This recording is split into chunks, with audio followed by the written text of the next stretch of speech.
한반도는 지금 항구적 평화로 가기 위한 마지막 고비를 마주하고 있습니다. 우리가 함께 넘어야 할 비핵화의 벽입니다. 대화만이 그 벽을 무너뜨릴 수 있습니다. 지난 2018년 4월 11년 만에 남과 북 두 정상이 만났다. 평창 동계올림픽에서 시작된 한반도 평화의 움직임이 판문점 남북 정상회담의 결과를 낳았고 이는 다시 평양 정상회담까지 이어졌다. 또한 두 차례 북미 정상회담과 판문점에서의 남북미 정상회동까지 한반도의 평화를 위한 대화는 지속됐다. 남북 그리고 북미 대화가 이어지며 국민들의 기대 또한 높아진 상황. 이를 통해 핵 없는 한반도와 남과 북 경제 협력을 통한 번영을 꿈꾸게 됐다. 하지만 하노이 북미 정상회담 이후 교착 상태가 계속되면서 한반도 평화를 위한 새로운 동력이 요구되고 있다. 비핵화와 상응 조치를 두고 북한과 미국의 입장차가 좁혀지지 않는 상황. 과연 한반도의 완전한 평화와 번영을 위해 필요한 노력은 무엇인지 국민들과 함께 평화와 통일을 만들어가는 민주평화통일자문회의 정세현 수석 부의장을 만나 들어본다.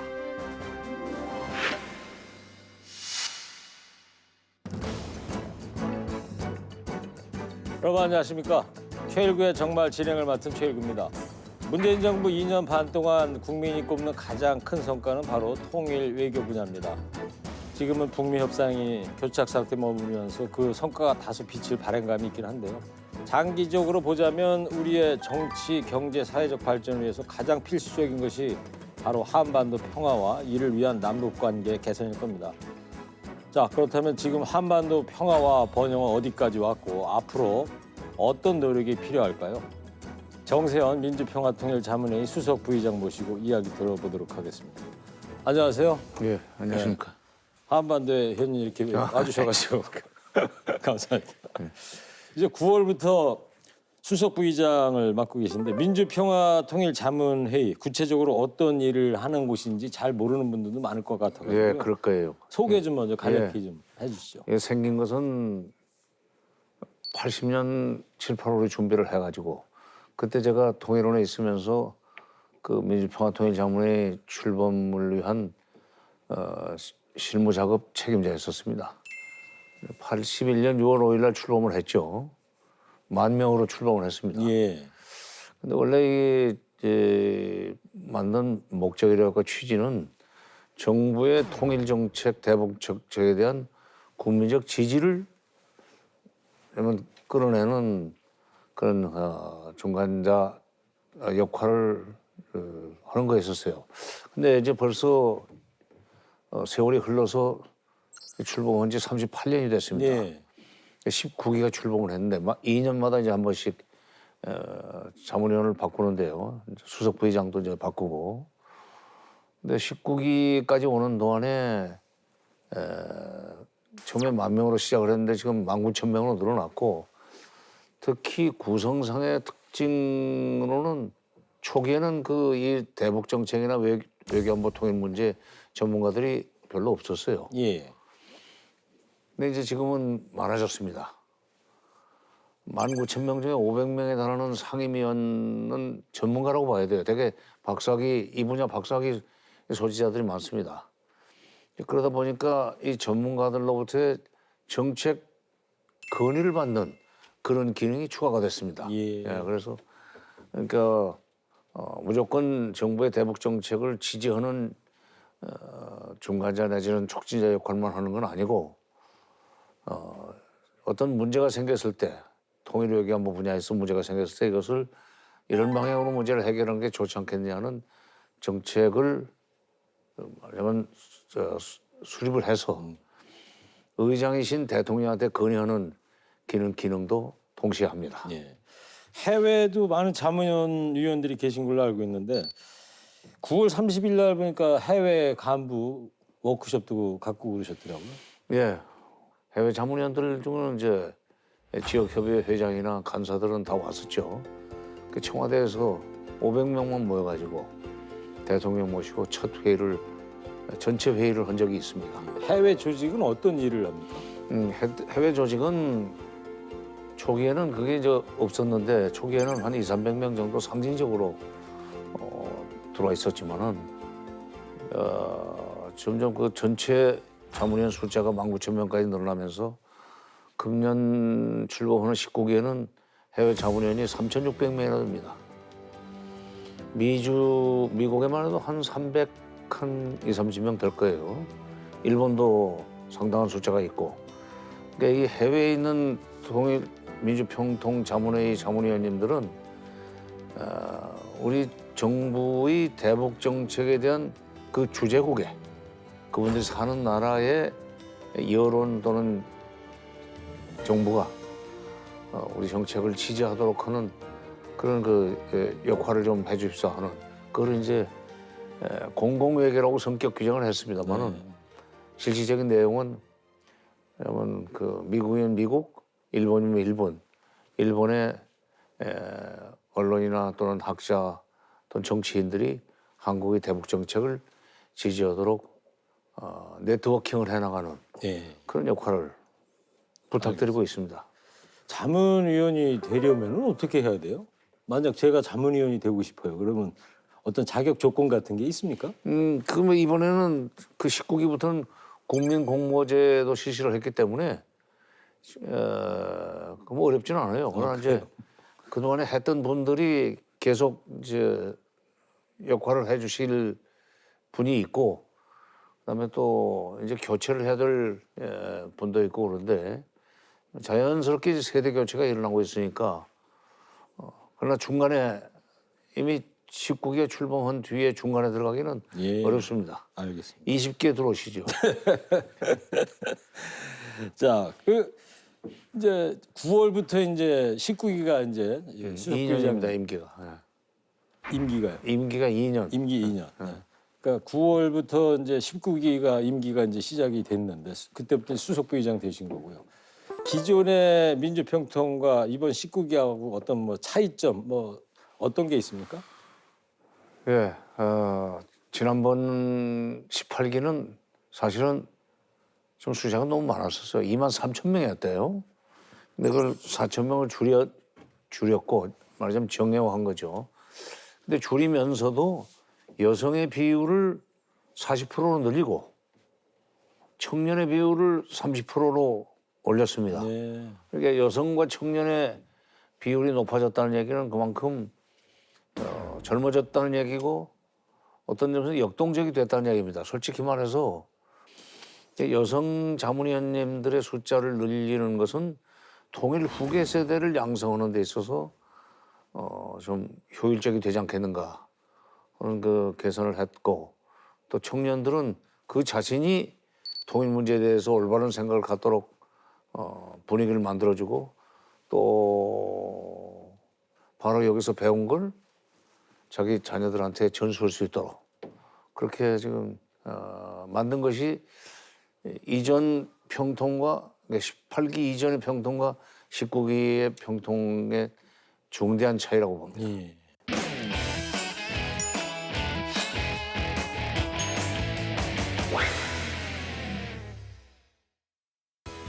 분단 이후 가장 빠른 속도로 변화되고 있는 남북 관계. 북한에 대한 국민들의 인식에도 많은 변화가 생겼다. 과거에는 경계 대상이었던 북한을 협력 대상으로 보는 국민들이 늘어난 것이다.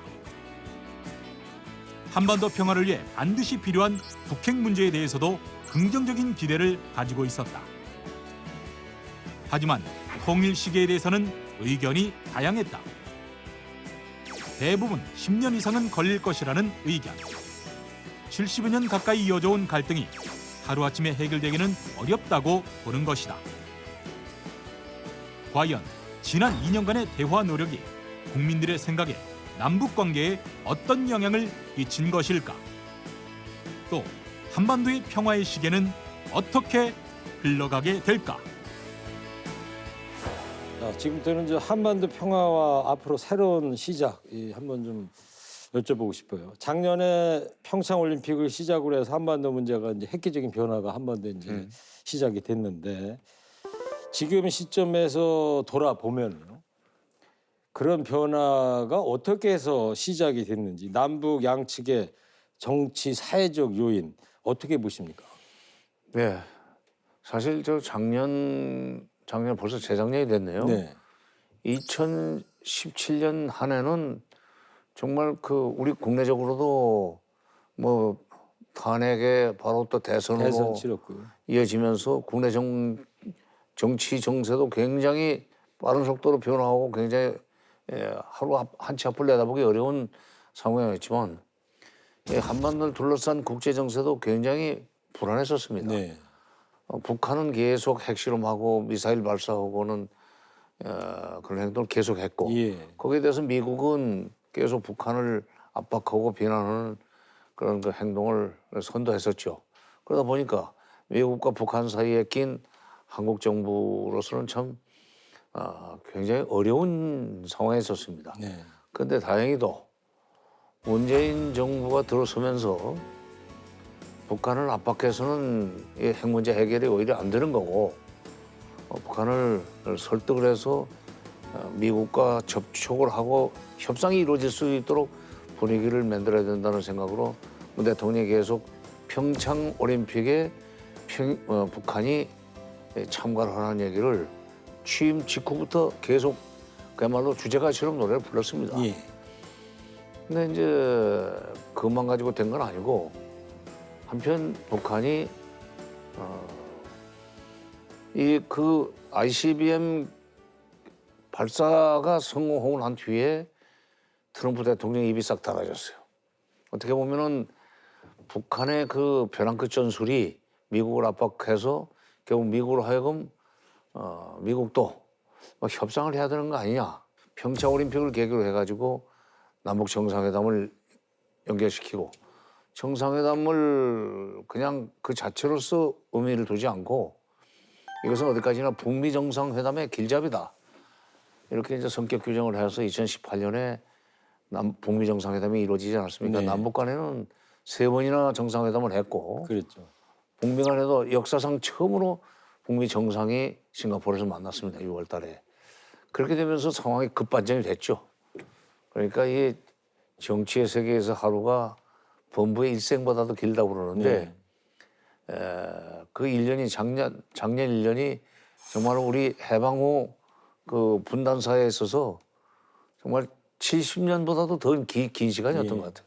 굉장히 많은 변화가 일어났는데 지금 잠시 좀 주춤해 있지만 다시 시동이 걸리면은 또 앞으로 나가리라고 생각합니다. 뭐 작년 평양에서 9.19 합의 이루어질 때만 해도요. 상당히 분위기가 좋았었는데 백두산에 남북 정상이 같이 오르기도 했었고. 근데 이제 뭐 2월 말 이제 하노이 북미회담 결렬 이후부터 지금 교착 상태에 빠지고 있는데요. 지금 상황 어떻게 봐야 됩니까? 그 이제 9.19 정상 그 평양 정상회담, 그다음에 4.27 평양 정상회담 이 두 회담에서 북한이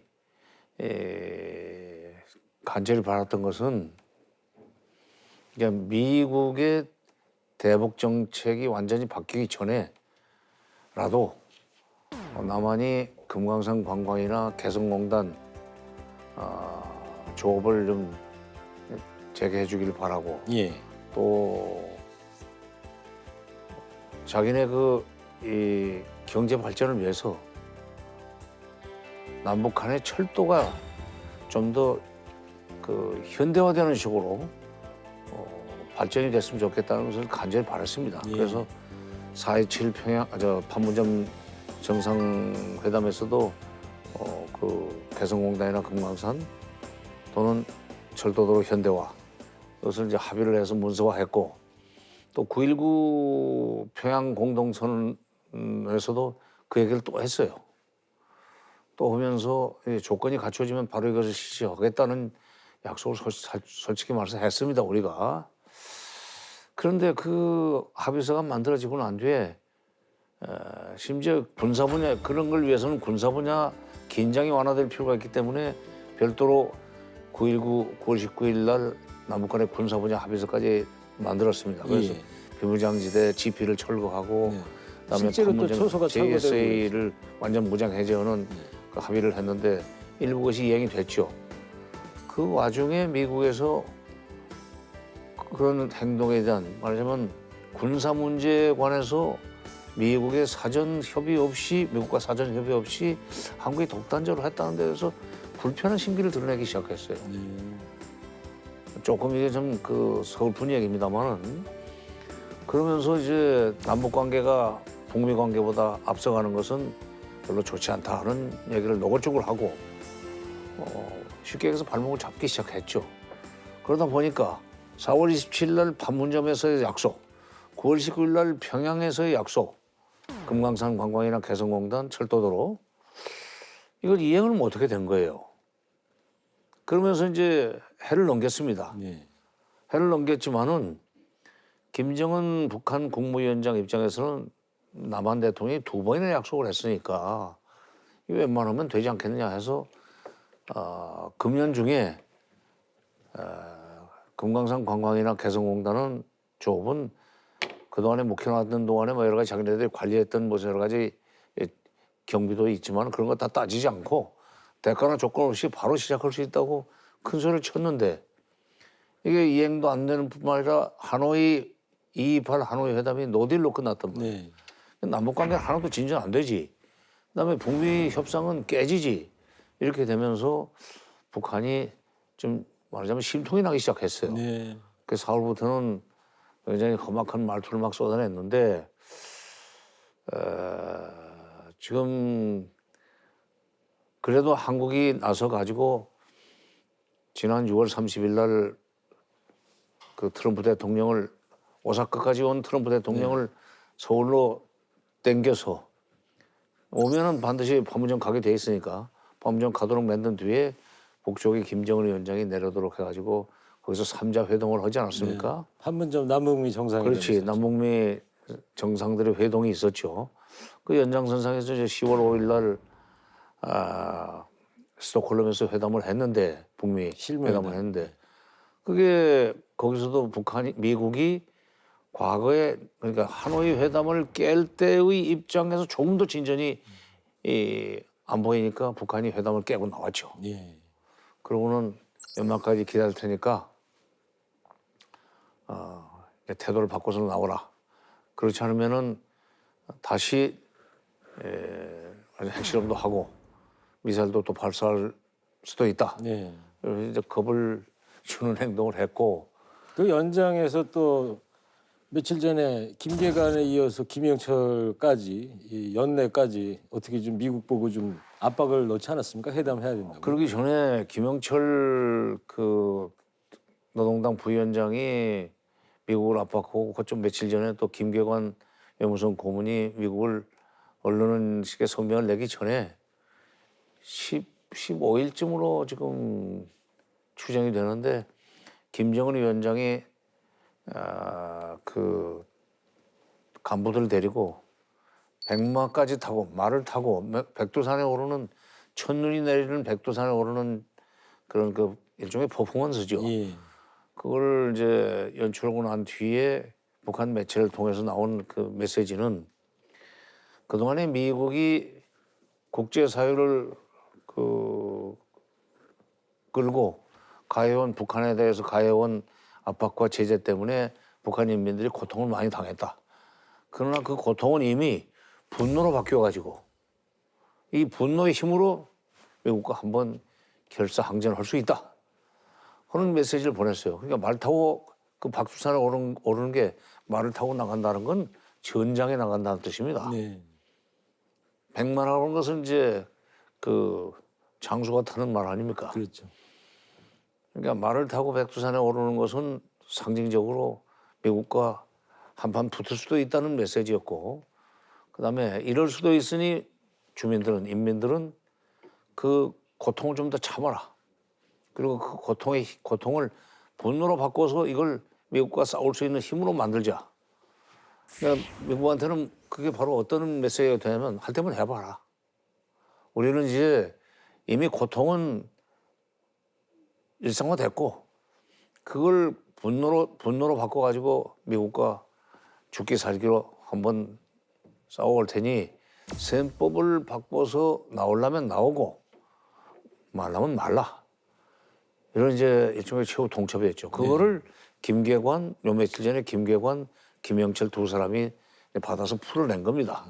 미국을 지금 계속 압박하고 달래고 있는데 미국이 거기에 대해서 일체 지금 반응을 안 보이고 있어요. 아마 이슬람과 IS의 그 알바그다디 문제 때문에 트럼프 대통령이 거기에 몰두해 있는 동안에 반응을 못 보인 것 같은데 이 문제가 이제 끝났기 때문에 북한의 그런 이 미국에 대한 신호, 김정은이 직접 말 타고 백두산에 올라갔다 오고 또 김계관이 또 뭐 점잖게 12월까지 셈법을 바꾸라고 권고하고 또 김영철이 정상 간에 무슨 친분이 있다는 얘기만 가지고 얼렁뚱땅 하지 말고 확실하게 셈법을 바꿔서 12월 전에 회담을 시작하자는 메시지 지금 계속 보내고 있는 거 아닙니까? 네. 거기에 대해서 트럼프가 반응을 곧 보일 것 같습니다. 예. 그렇게 되면은 잘하면은 다시 또 북미가 만날 수 있는 그런 전개가 마련될 수 있을 것 같기도 하고 이렇게 되면은 지금 금강산 문제도 북한이 남쪽이 만들어 놓은 시설 지금 오래돼서 낡아서 꼴도 보기 싫으니까 철거 뜯어 가버려라 하는 식으로 얘기를 했다고 그러고 그걸 또 날짜를 정해서 북쪽에서는 날짜 정해서 뜯어가라는 통지문을 보냈다고 그러지만 어떤 식으로 접점이 만들어지는지 좀 지켜보고 금강산은 그 후에 대응을 해도 늦지 않은 것 같습니다. 알겠습니다.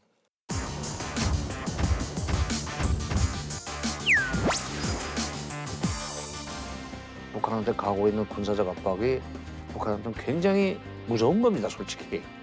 북한의 선 비핵화, 후 보상 고수 올라오다 보니까 아직 접점을 못 만들고 있습니다.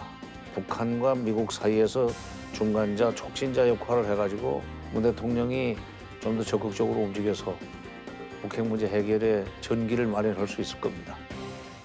이번엔 그 한반도 비핵화를 위한 어떤 조건들이 필요한지 북한은 이제 최근 한반도 문제에 대해서 미국과 한국이 새로운 해결책을 갖고 나와야 한다 이런 얘기를 하고 있고요. 북한이 이야기하는 미국과 한국이 제시할 수 있는 새로운 해결책은 뭐라고 보십니까? 예, 북한이 지금 말하는 그 새로운 해결책이라는 것은 사실은 참 오래된 해결책입니다. 예. 북한은 오래전부터 미국이 제발 군사적으로 우리를 치지 않겠다는 약속을 해달라. 북한이 제일 두려워하는 게 그거예요. 네. 그럼 세계 최애 강국 아닙니까, 미국이. 그런 미국이 북핵 문제를 빌미로 해서 북한한테 가고 있는 군사적 압박이 북한한테는 굉장히 무서운 겁니다, 솔직히. 한미연합 군사훈련도 북한한테는 대단히 위협적인 거예요. 근데 그런 군사훈련을 비롯한 대북 군사적 압박을 좀 그만둬 달라. 또 하나 군사적인 것뿐만 아니라 일만 있으면 북한을 국제사회에 끌고 가서 유엔에 끌고 와서 제재해야 된다는 식으로 하는 그런 이 압박만 하지 말고 말하자면 수교만 해준다면은 대사관계만 수립해준다면은 핵과 미사일은 얼마든지 미국이 시키는 대로 내놓을 테니까 그 두 가지를 들어달라는 거예요. 네. 수교와 체제 안전. 군사적 이 압박 철회 이거를 지금 해달라는데 미국이 쉽게 안 해주네요. 그런 요구는 20, 30년만 된 게 아닙니다. 예.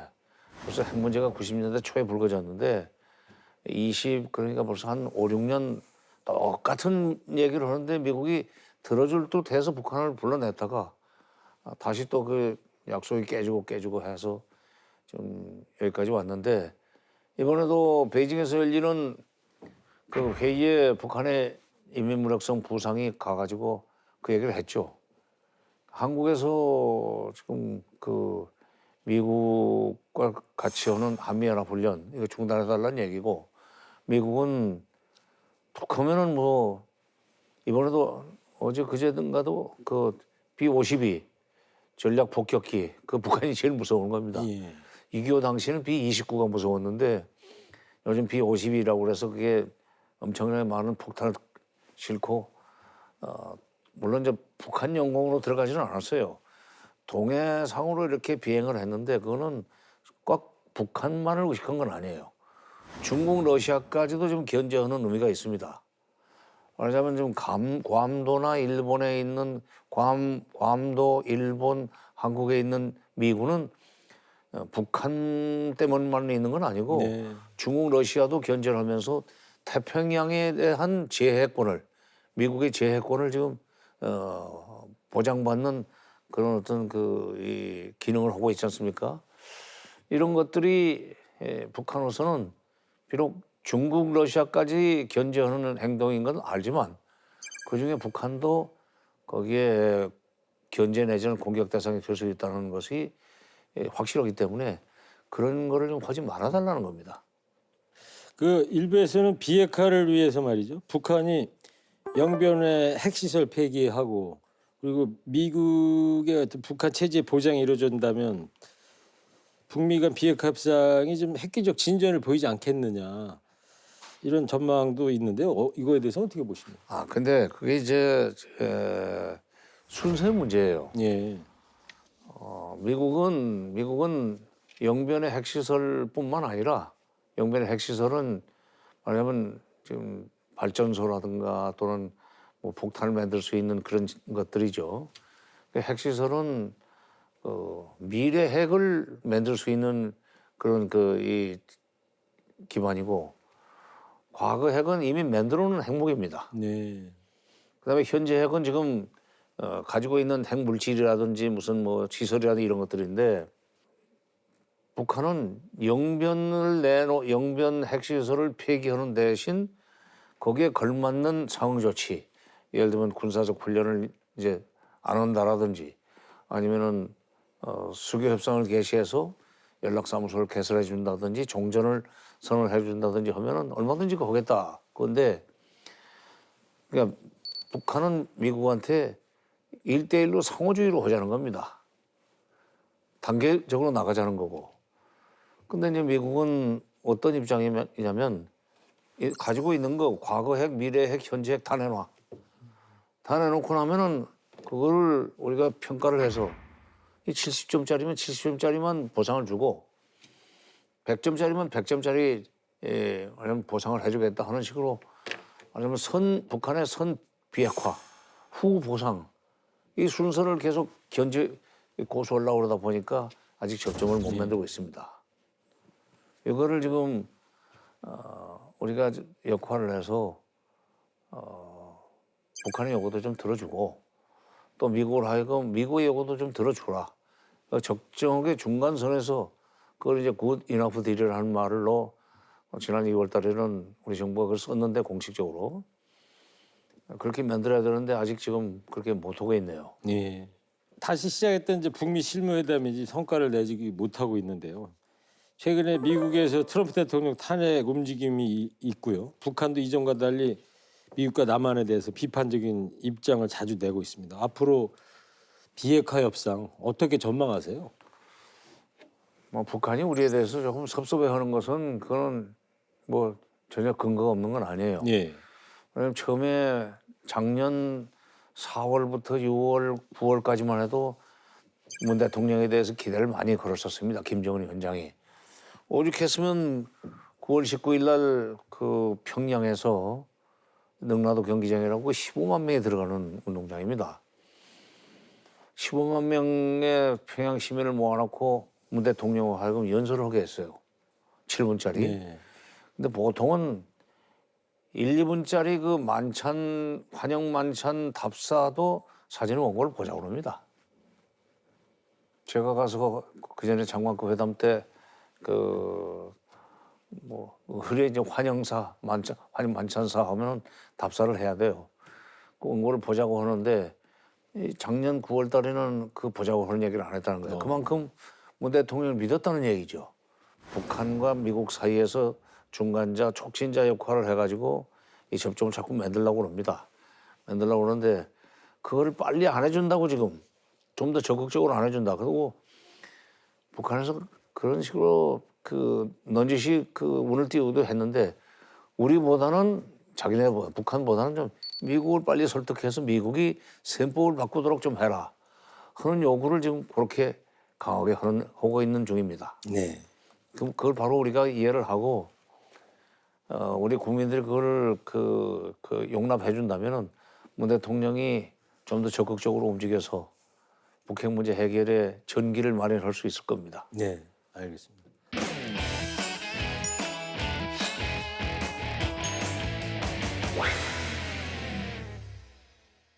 남북한 경제가 하나의 그 덩어리로 경제 공동체로 돼야만 사실은 통일이라는 과정이 시작이 돼요. 핵 문제가 완전히 해결될 때까지 기다렸다가 평화경제를 실시하기에는 너무 늦고 예. 또 평화경제가 무턱대고 핵 문제도 해결되지 않는데 성큼성큼 갈 수 없고 1년이 계절이 바뀌듯이 가을이면 가을 돼도 또 사람이 살 수 있고 네. 겨울에도 사람이 살 수 있지 않습니까?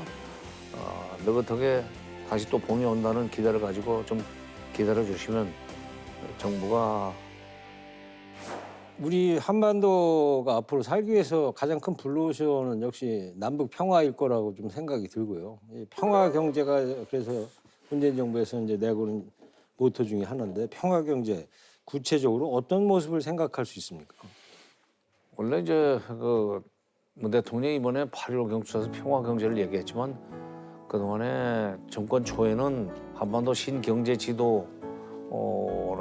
그 구상을 내놨었고 여러 가지 그 북한 경제와 남한 경제를 하나의 공동체로 만드는 그런 이제 정책 아이디어들은 많이 나와 있었습니다. 근데 이게 남북한 경제가 하나의 그 덩어리로 경제 공동체로 돼야만 사실은 통일이라는 과정이 시작이 돼요. 경제 공동체를 만들기 전에는 통일을 엄두를 낼 수가 없습니다. 경제 공동체가 사회문화 공동체까지 만들게 되고 그리고 그것이 정치 공동체로 발전하면 통일인데 네. 근데 이게 평화 경제 또는 평화 경제 공동체를 만들려다 보니까 핵 문제가 해결이 돼야만 된다는 그런 이제 조건이 있는 겁니다. 네. 그래서 지금 핵 문제 먼저 해결하느냐 평화 경제부터 추진하느냐는 문제를 놓고 이게 이제 선후의 문제가 있지만은 핵 문제가 완전히 해결될 때까지 기다렸다가 평화 경제를 실시하기에는 너무 늦고 예. 또 평화 경제가 무턱대고 핵 문제도 해결되지 않는데 성큼성큼 갈 수 없고 그러니까 이게 적절하게 말하자면 한 발 앞서가고 반발 뒤따라가고 하는 그런 식으로 서로 보조를 맞추면서 가야 되는 거 바로 그러기 때문에 한국 대통령이 또는 한국 정부가 북미 간의 중간자 촉진자 역할을 좀 더 열심히 해야 됩니다. 예. 그 민주평통 출범식에서 대통령께서 DMZ 인근의 국제 경제 특구 건설하는 평화 경제 이제 구상을 밝혔는데 그 국제 경제 특구 신설 그 효과 가능성은 어떻게 보세요? 이제 경제 특구라기보다는 더 정확하게 말하면 DMZ 그 평화지대. 평화지대. 네, DMZ 예. 평화지대를 만드는데 민주평통 자문위원들이 좀 역할을 해달라는 말씀을 하셨죠. 그거는 이제 물론 DMZ 지금 현재 DMZ라는 게 원래 뜻은 비무장지대라는 뜻 아닙니까? 예. 근데 철저하게 아주 중무장지대가 돼 있죠. 말하자면 헤빌리 미리타리즈드 존이 됐어요. 디미리타리즈드 네. 존이 아니라 HMZ가 됐는데 이거를 실질적인 DMZ로 만들어서 평화지대로 만들자 하는 구상이죠. 이제 이거 하려면은 남북 간에 협력을 해야 될 사안이 있고 또 미국이 사실은 그 DMZ를 그동안에 관리해 왔기 때문에 미국이 또 협조를 해야 되는 부분이 있고 또 국제사회 여론이 뒷받침이 돼서 정말 아주 평화로운 생태계로 좀 보존을 하는 게 얼마나 좋으냐 하는 그런 식의 여론을 조성해달라. 예. 그리고 미국의 우리 교민들을 비롯한 자문위원들은 미국의 한반도 정책이 그 DMZ를 정말 국제 평화지대로 만들 수 있도록 좀 협조적인 자세를 갖출 수 있게끔 좀 권고하는 그런 활동을 해달라는 취지의 말씀이었었죠. 부의장님 평화지대 구상 얘기만 들어도 가슴도 좀 설레고요. 작년에는 그 가수 이범용 씨가요. 나는 로마로 간다. 이런 대중가요까지 새로 만들었어요. 시베리아 열차 타고 좀 로마로 한번 갑시다. 서울에서 출발해서. 모든 국민의 염원인 것 같은데요. 한반도 평화 번영에 대해서 국민 기대 여전히 큽니다. 예. 가깝게는 연내라도 새로운 성과를 바라는 마음이기도 하고요. 이를 이루기 위해서 우리 사회가 어떤 노력을 해야 할지 조언 좀 부탁드리겠습니다. 근데 우리 사회라면 우리 국민들이 그동안에 남북 관계가 꽉 막혀 있을 때는 사실 이제 포기를 해서 그랬는지 정부에 대한 요구가 그렇게 많지도 않았었고 정부의 그 적극적인 대북 정책에 대해서 그렇게 비판이 별로 없었어요. 네. 어떤 점에서는 정부가 좀 더 적극적으로 해주기를 바라고 속도가 안 난다고 불평을 했었습니다. 근데 속도가 너무 빨리 나니까 한쪽에서 불안해하는 사람들이 나오기 시작했어요. 말하자면 분단 체제 하에서 구축된 기득권이 허물어지는 거에 대한 우려를 갖는 사람들이 있어요. 솔직히 말해서.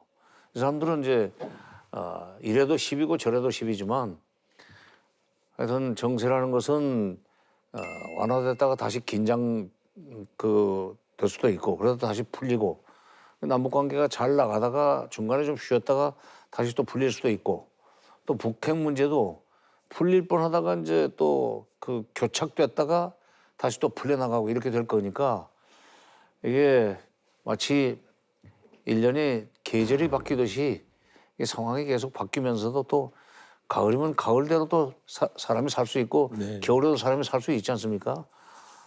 너긋하게 다시 또 봄이 온다는 기대를 가지고 좀 기다려 주시면 정부가 중간자 촉진자 역할을 하는데 훨씬 더 좀 이러기가 쉬울 것 같습니다. 네. 너무 이제 조급하게 쪼아대거나 늦다고 막 그냥 불평하거나 이런 여론이 왔다 갔다 하는 것만큼 정책 당국자한테 불편한 것은 없습니다, 솔직히. 알겠습니다. 계절이 변하는 것처럼 좀 의연하게 좀 기다려주는 그렇죠. 그런 것이 필요하다. 예, 알겠습니다. 자, 지금까지 우리 정치 경제의 미래가 될 한반도 평화 번영의 현 주소 앞으로의 전망에 대해서 정세현 민주평통 수석 부의장님과 이야기 나눠봤습니다. 오늘 바쁘신데 나와주셔서 감사합니다. 예, 감사합니다. 네, 문재인 정부 들어 한반도 평화와 번영을 위한 움직임은 빠르게 진행됐습니다.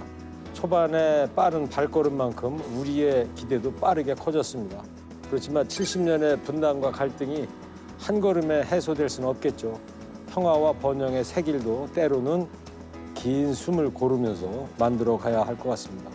지금은 잠시 숨을 고르는 시간이고요. 길이 끊어졌다고 호들갑 떨기보다는 앞길을 찬찬히 살피면서 힘을 모았으면 하는 바람입니다. 저는 다음 시간에 다시 찾아뵙겠습니다. 시청해 주셔서 감사합니다.